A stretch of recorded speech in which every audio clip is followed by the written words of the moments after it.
Assalamualaikum warahmatullahi wabarakatuh.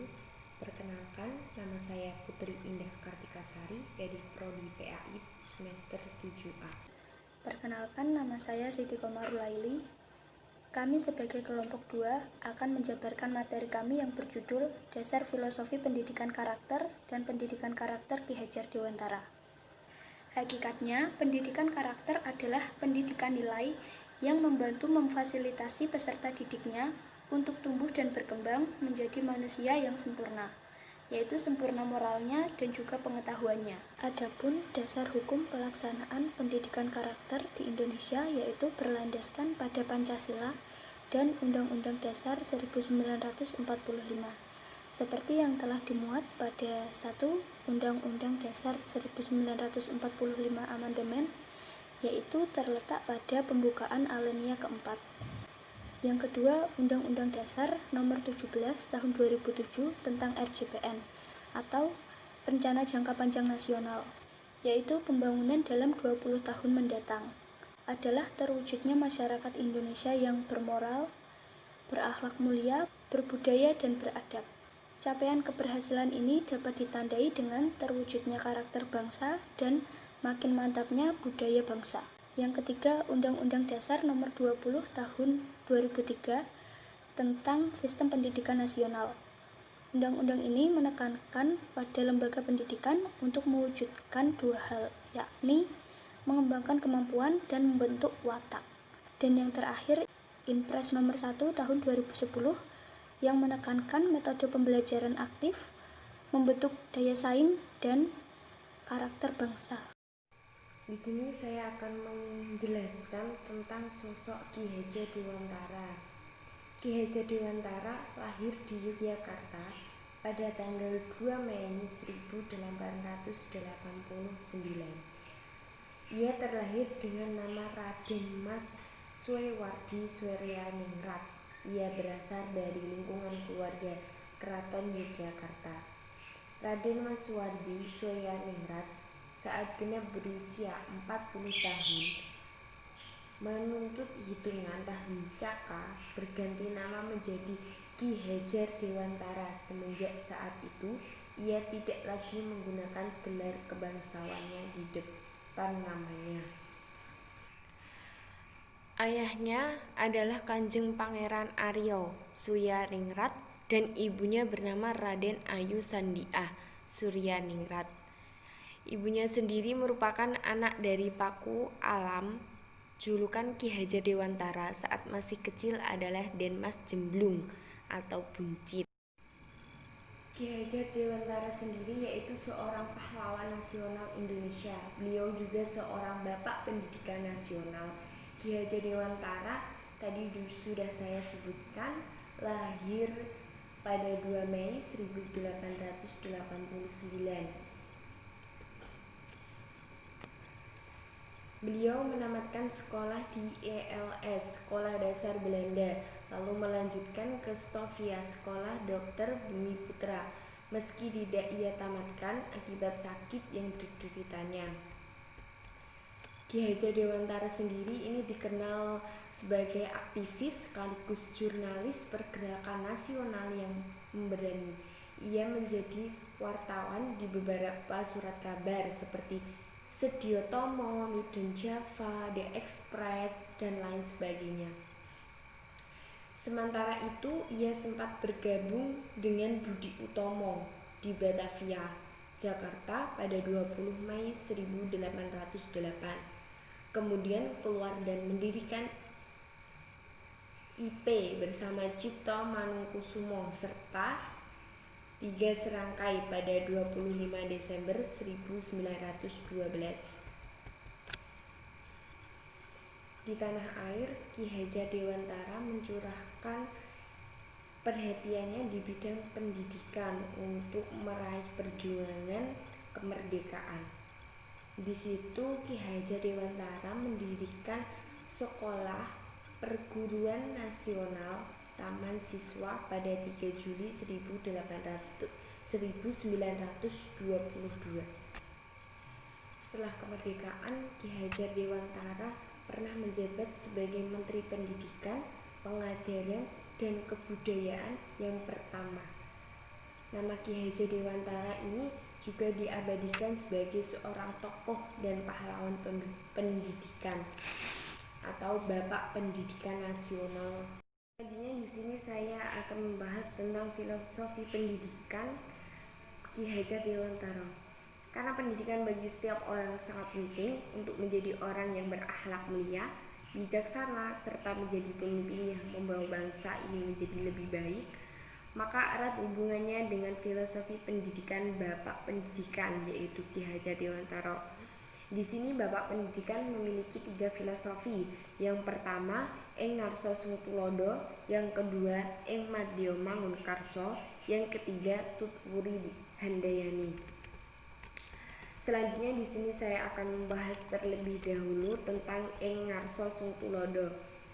Ing Ngarsa Sung Tulodo terdiri dari 2 kata, yaitu Ing Ngarsa dan Sung Tulodo. Ing Ngarsa sendiri yaitu artinya di depan, sedangkan Sung Tulodo artinya memberikan contoh atau menjadi tauladan.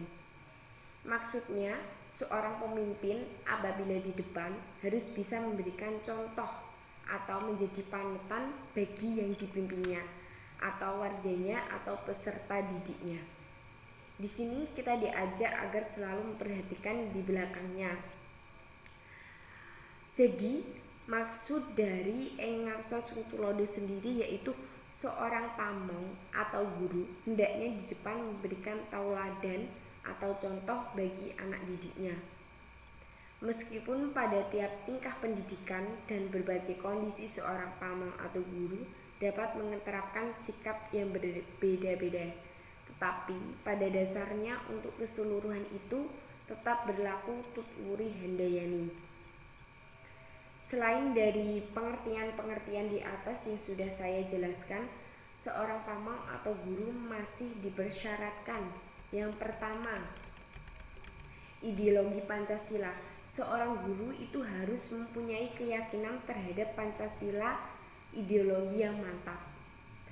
Seorang guru itu harus terpanggil sebagai pendidik sekaligus pejuang bangsa. Seorang guru juga harus berkesadaran dan bersemangat kebangsaan yang tinggi dan berpandangan nasional atas dasar wawasan Nusantara. Berjiwa among, maksudnya berjiwa among itu mereka itu seorang guru itu memiliki jiwa kekeluargaan, kemanusiaan, dan bijaksana. Bersikap laku among, maksudnya di sini yaitu memperlakukan anak didik sesuai harkat dan martabat kemanusiaan.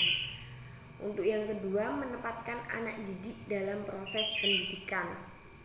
Memperhatikan sifat kodrati anak didik sesuai dengan tahap-tahap perkembangan raga jiwanya dan selalu siap menjadi tauladan dalam segala perilaku berdasarkan nilai-nilai luhur Pancasila dan bersikap Tutwuri Handayani. Nanti saya akan menjelaskan tersendiri tentang Tutwuri Handayani itu sendiri. Untuk yang terakhir yaitu tugas pendidik dilaksanakan penuh pengabdian.